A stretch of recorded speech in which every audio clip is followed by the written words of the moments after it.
Whew. All right, check this out. My next guest has spent years teaching others to rise above the circumstances and soar to new heights. She's a registered nurse, a certified life coach. She's used both to minister to all types of women at times of great vulnerability. Her organization, Inspired Sister, works with women who are broken, bruised, and challenged by life's obstacles. Please welcome Miss Tangie Henry to the show, in the house, full born. She's here. What's going on, TH? Hey, Clark, how are you? I'm fantastic as the crowd goes wild. We don't know what's wrong with these folks. They are just excited to see you, and so am I. Thank you. I'm excited to be here. Hey, Tangie, you have, man, such a big heart. My question is, when did you first have the epiphany to build a company that would lend assistance to women in need? Wow. I believe it kind of dropped into my lap, or someone explained to me that I kind of backed into it, because I've always, because of my background and things that I've been challenged with, I always did want to inspire women. And by the way, I'm from Los Angeles, originally South Central. And yes.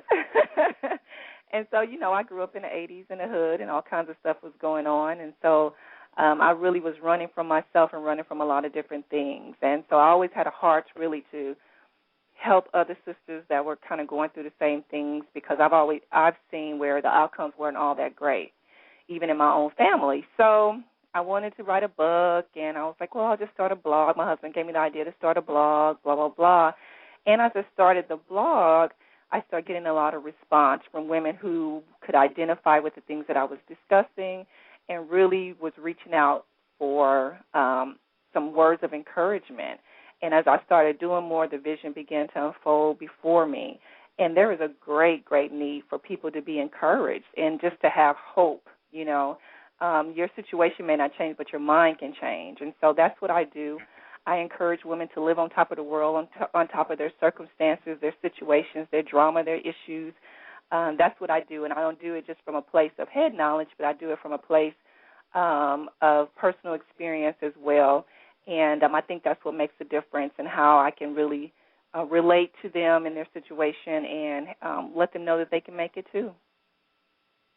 Well, you said it all. Growing up in South Central, you have seen it all. There's nothing that you probably haven't seen, and I certainly see where that empathy comes from.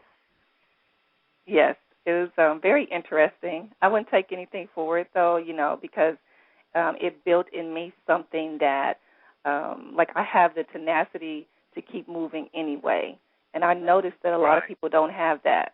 And so I wouldn't take anything for that, and I just try to use those experiences, turn them around to work so that they'll be positive, Mm-hmm. Okay. Inspired Sisters' purpose, as I read, is to offer encouragement and support. My question to you, for our listeners out there, who do you offer these things to and why? My biggest group that I offer to are women between the ages of 28 to 60, who are they don't necessarily have to be going through a lot of drama.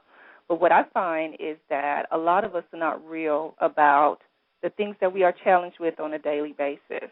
And so I offer that support by sitting down, virtually or literally pulling my mask off, and allowing them to see that we all have hurts and vulnerabilities, and that sometimes we get too, we trip up over the wrong things, over bad relationships or self-image problems or different things like that. And we can't really fully step into the things that we've been called to our purpose.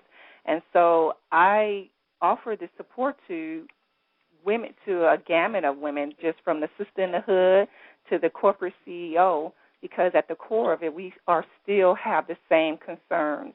And sometimes, especially when they're in high positions, they don't feel like they have a safe place to land, because they can't really share their vulnerabilities with the people that they are over, or sometimes, people are looking to them for all of the answers. So I offer that support to them to let them know that they can unmask, they can relax, they can take a deep breath, and that, just encourage them to move on and do the things that they've been called to.